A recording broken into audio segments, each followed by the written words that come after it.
Halo teman-teman, perkenalkan nama saya Ferry Vanzanes Basa dengan NIM 71 2024 150. Di sini saya akan menjelaskan tugas akhir saya TAS, mata kuliah Sejarah Agama Kristen. Oke, saya ambil dari bab 28 tentang Calvinisme. Oke teman-teman, di dalam Calvinisme yang pertama ada poin-poin penting harus teman-teman ketahui. Yang pertama, pembenaran dan predestinasi. Yang kedua ada predestinasi dan tanggung jawab. Yang ketiga ada kehormatan Allah. Yang keempat ada kehormatan Allah dan pengudusan manusia. Yang kelima gereja dan tata gereja. Yang keenam perjamuan kudus. Yang ketujuh pertikaian kedua tentang perjamuan. Yang terakhir gereja dan pemerintah. Oke, kita akan bahas satu persatu. Yang pertama, oke, kita masuk di poin yang pertama, yaitu tentang pembenaran dan predestinasi. Pusat kepercayaan Calvin tidak lain daripada Luther, yakni pembenaran orang berdosa oleh karena Yesus Kristus atas dasar iman, dengan catatan iman harus disertai dengan tindakan agar iman itu tidak mati atau punah. Ajaran predestinasi yaitu ajaran yang meyakini bahwa segala hal yang dipercayai atau tidak dan benar atau salah itu semata-mata karena takdir dari Allah gitu. Calvin ya di sini Calvin mengatakan bahwa hanya predestinasi yang menjadi satu-satunya keterangan yang memuaskan tentang kenyataan dari dunia, dari segala keputusan manusia mengenai rahmat firman Allah diterima maupun tidak, juga terdapat keputusan Allah di dalamnya. Calvin juga memandang bahwa predestinasi sebagai dasar yang harus ada dalam ajaran kebenaran. Oke, kita masuk di poin yang kedua, yaitu tentang predestinasi dan tanggung jawab.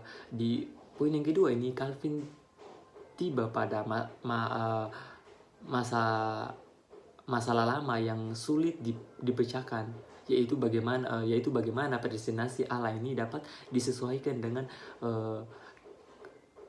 keberdiri sendiri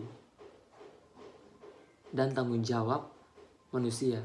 Calvin menghubungkan predestinasi dengan takdir Allah yang am. Dalam hal ini, Calvin berpendapat bahwa segala hal perbuatan manusia juga yang salah dipimpin oleh Allah. Calvin mengingatkan bahwa Calvin mengingatkan orang kepada rahasia wujud dan perbuatan Allah yang tidak dapat dipahami oleh akal budi kita, teman-teman. Akan tetapi ajaran Calvin ini mengakibatkan teologi Calvin mengutamakan predestinasi yang tadi, sehingga mengedepankan ajaran Alkitab tentang penawaran Injil dan tanggung jawab entah diterima atau tidak. Begitu teman-teman. Jadi ajaran Calvin lebih menekankan kepada predestinasi. Oke, kita lanjut kepada poin yang kedua tentang kehormatan Allah. Di kehormatan Allah ini Calvin selalu mengutamakan kehormatan Allah, atau lebih tegas lagi kemuliaan Allah. Allah adalah raja bagi yang diciptakannya. Maksudnya adalah dan tujuan segala sesuatu yang ada di itu bukanlah manusia dan keselamatan manusia atau kebebasan manusia di dunia ini, melainkan kemuliaan Allah itu sendiri. Pokok predestinasi yang dikemukakan oleh Calvin adalah penebusan dan pengudusan umat pilihan Tuhan. Pada hakikatnya tidak lain daripada jalan untuk mewujudkan kehormatan Allah di dalam surga dan di bumi. Hanya Allah saja yang menjadi satu-satunya pusat iman dan ilmu teologi yang dikembangkan oleh Calvin. Oke, kita lanjut di poin yang keempat, yaitu kehormatan Allah dan pengudusan iman.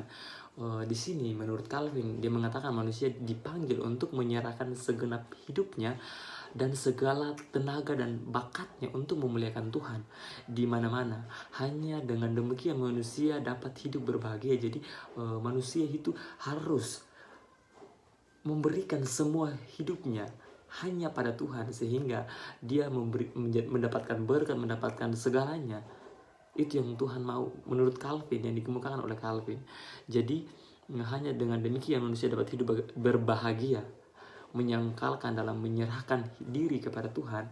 bukan berarti bahwa kita menyambut rahmat Allah dalam Kristus dengan iman yang sejati, tetapi terlebih supaya kita melayani Tuhan dengan sekuat tenaga kita sesuai dengan kehendaknya yang kudus. Calvin juga memandang Taurat selalu selaku peraturan dan penuntutan bagi hidup baru di dalam iman yang memimpin orang percaya ke jalan yang penyesalan dan pertobatan, penderitaan karena Kristus dan penyangkalan diri. Calvin menekankan bahwa akar pembenaran yaitu predestinasi dan buah pembenaran yaitu pengudusan. Yang kelima yaitu kita masuk di poin yang kelima teman-teman, yaitu tentang gereja dan tatanan gereja.